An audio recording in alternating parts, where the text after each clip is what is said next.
everybody, for tuning in, and welcome to episode 2 of The Movement. My name is Courtney McManus, co-host over here. My name is Moose, hashtag your friendly neighborhood Moose, and we are ready to do this. Let's do it. We are making moves. Making Moose. moves. Let's do this. McManus and Moose are making moves. Oh, I like that. So we wanted to Tagline actually start off just by saying to all of our viewers, please excuse the setting change. We're kind of working out new kinks here. Like I said in last week's episode, this is the first time doing this, so just bear with us. We're trying to see what works best for everybody. So let us know if you like one setting better than the other. Please do. Me on the left, Moose on the right. Moose on the the left, me on the right. Yep. We could do whatever. So we wanted to base this week's episode on haunted houses because it's Halloween next week. We're not sure when this is going to air. It might be before Halloween, might be after, but we are shooting this prior to Halloween. It's about to be Halloween, so we thought haunted houses might be a good topic to do today. Yes, definitely. So, I mean, a lot of times, too, a lot of people always are asking us, did someone die in this house? That's a big thing. That's actually a huge question that a lot of times we get asked often. So it's technically what you call a non-material fact, something that you don't have to tell people. Yeah, so it's funny. You actually really don't have to disclose to anybody if someone died in the house you're trying to sell, unless they ask you. Yeah. And at that point, you could lie. Yeah. No, it's funny because my family, we're from Boston, so the house we moved into a couple years ago, I was the first one to say to my mom, I was like, this house is haunted. She's like, Courtney, shut up. I'm like, I'm telling you guys right now, this house is haunted. A few weeks go by, maybe a month or two goes by, and everyone's kind of like, maybe Courtney's not wrong. It was just like weird stuff. What happened? What would happen? This was in Milford, Connecticut. Oh, shoot. And it was like we thought was like a newer house, new construction. No, it was just like a renovated flip they added on. But, we lived in this house for not even a year. We ended up breaking the lease literally because this house was so haunted. That's crazy. I would be upstairs, home in my room doing my homework, and I'd hear my mom come home from work and like making herself a sandwich or something, and I'd go downstairs to say hi to her, and no one would be home.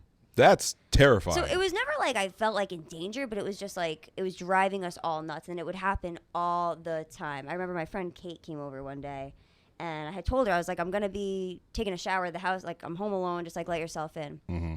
And she looks at me. I, came from my parents' room. I took a shower in their bathroom. It was nicer than mine. And she's looking at me, and she's like, I thought you said that no one was here. And I was like, yeah, what do you mean? Like, no one is here. And she was like, so who's in the other bathroom? I was like, no one. You don't mean tough Courtney. I'm like, I'm going to go see who's in there. Open the bathroom door, and, like, sure as shit, the sink had, like, water. Like, someone had just, like, washed their hands in there. Oh, that's terrifying. No, I was the only. I'd been home alone for, 2 days. My parents were back in Boston. So your ghost mom was in the bathroom washing her hands? So very, very long story short, we moved out of the house, moved into a new house. A couple weeks go by.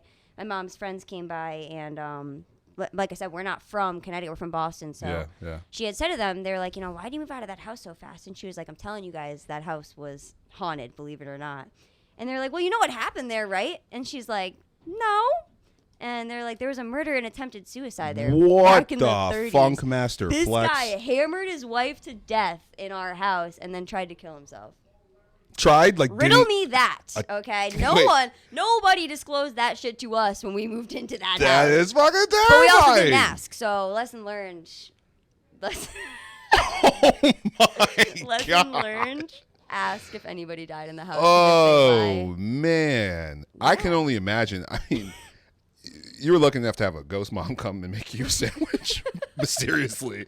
If I was lucky enough to have my mom back to make me a sandwich, that'd be cool. It's crazy because they literally say that Connecticut is the most haunted state in the United States. I grew up in West Haven. West Haven actually has some of the most haunted places in the entire state, I believe. And one of those places is actually the old belt factory. Yeah, This old belt factory. It's on Campbell Ave that is apparently super duper haunted. But I mean, that's Look crazy. that up. I've heard about the belt factory before. Yeah, it's West Haven, and it's scary. I've been there several times. They also say that East Haven has like the most haunted houses per capita in the United States of America. Arguably. East Haven, Connecticut. Yeah, East Haven, huh? So East Haven's a lot of things. I've also, heard yeah. This might be veering a little off scary topic here, but also, I mean, East Haven is also known for having the highest concentration of like Italian Americans in the country too. Like, it's the Guido capital of the world. It's real. It's I true. think you're actually not too far off. That's where Snooki found her first boyfriend. Straight up, Jersey Is Shore. it actually It's really? real. That's totally true. I would not deny that for 1 second. I believe that. Rock on, East Haven. I've actually heard a lot of scary stories that came out of East Haven too, though, like haunted houses. Oh yeah, didn't you just called somebody, right? That house in East Haven, they had it on the market for years, and just wouldn't sell. And the agent, I'm not going to use his name, but he's a good friend of ours. He was showing the house to a gay couple, and one of them was a medium or something of that sort, and I guess they're talking or whatever, and he's like, yeah, this is great, but the spirit in here does not want us here, so we're gonna be out, on to the next house. And the agent was just kind of like he didn't know what to do with it, so he he hired a medium to go to the house, and she literally said that it was what did she say? She said it was the most evil entity that she has ever entered in her whole 50 plus years in the field. That's terrifying. I guess they had saged the house. They had her clear the house over 5 times. House finally sold. Okay. And I guess the attorney who helped close on it was running by, whatever, and he took a picture of the house to send to the realtor to be like, oh, hey, congrats on the closing. And in the fucking picture that he sent to the agent, you see a doctor standing in a doctor in like a white coat standing in the window. Like a ghost doctor. Turns out the building that they had sold, the house that they had sold, was originally years ago a doctor's office. What the funk master fudge? Yeah, just really, really weird shit. That's terrifying. Yeah. And then we also had that other story. This wasn't in East Haven though. This was Bridgeport. Okay. The foreclosure. Another person from Yellowbrick, actually, another agent. Yeah. Oh, wait. Rudy. Oh, right. So this is actually like the president of our. Rudy showed that foreclosure in Bridgeport. Yeah. And a lot of foreclosures are known for being paranormal, some type of spirit activity in there. I'm not really sure why, but yeah, I mean, I wouldn't imagine. But they are known for that. I wonder what the stats are on that. Rudy showed this house in Bridgeport, and they're walking through. It's a vacant house, whatever. He said they went through the house. It was kind of like weird vibes, weird feelings, but whatever. That's also what happens in foreclosure houses. Yeah. So they're walking through, go downstairs. They said there was like garden gnomes in the front yard. But besides that, the house was vacant. Okay. Go through the house, blah, blah, blah. So little evil gnomes running around. Go downstairs to the basement. Come back up from the basement, and it's like one hallway down to the basement. So like there's only one way in and out of that basement. This is already giving me the spooks. Walking through the house to go downstairs to the basement. They come back upstairs, and the fucking garden gnome from outside was sitting in the middle of the hallway with a candle lit. Shut the fuck. With it, he swears on this story. He swears on his children. What the hell? The garden gnome from outside, was now in the hallway of this house that they were just in that was vacant, and they were holding a little candle, and the candle was lit with a real fucking fire on that. He said he looked at his clients, they looked at him, and he said to them, he was like, like, you guys are funny, huh? And they looked at him, and they were like, we thought, like, you didn't do that? Like, haha, like, you're funny. They both looked at each other and sprinted out of that fucking house. F that noise. Booked it out of that house. Oh, F that noise. That was like one of the craziest haunted house stories I've heard. That is nuts. Like real ones, at least, that I know is true. Oh my gosh. We heard this story about this other story. This one is actually, this is East Haven too, actually. Yeah. I believe. This was from one of our other colleagues. And he had, this is so crazy. So he had brought in his clients. One of his clients were pregnant. And they were going inside this house. It was a husband and a wife, what have you. They're going to the top of the stairs, and they're about to enter this basement. And they were saying they felt good inside the house right up until the door of this basement. So then they get to the basement door. The lady who's pregnant, the wife, was like, opens the door first. Is like, not going down there. So husband and our buddy, they go down the stairs. Doug, which I'll say by name, Doug, thank you for the story because this is fucking terrifying. Shout out Doug. But he goes downstairs and he literally feels as if someone's like hugging him tight, like hugging you tight, like trying to like choke you, if you will, but just can't really breathe. But it's also like a usable space in this basement. It's actually like, it's dry, which is one of those things that it's dry. It's a dry basement, so that's cool. So it wasn't like a creepy, like... Not creepy at all. So they're walking around the basement, just feels like he's getting choked, like hugged, whatever. And his client's there too. So his client's like, you know what? Why don't we like go talk outside? They go outside and they're talking about, the exterior of the house. You're talking about all this other stuff with the house. And the client's like, let me just stop you right there. How'd you feel when you went into the basement? And he's like, oh, it's open. It's airy. You can use it as an in-law suite. And he's like, nah. Like, how'd you feel? Because I felt as if someone was choking me and hugging me. And Doug was like, oh, damn, me too. Then the wife was like, listen, the reason I didn't go down those stairs is because I felt as if someone was about to push me. And I had this feeling of like being pushed. And while you're in that feeling, there was this feeling of like dread and like not wanting to be there. Meanwhile, during that time they're telling the story, someone had gone inside the house. So there was like another showing. Another showing, just a vacant house. 2 seconds in, 2 seconds out. The lady is literally doing this as she's like walking outside the house.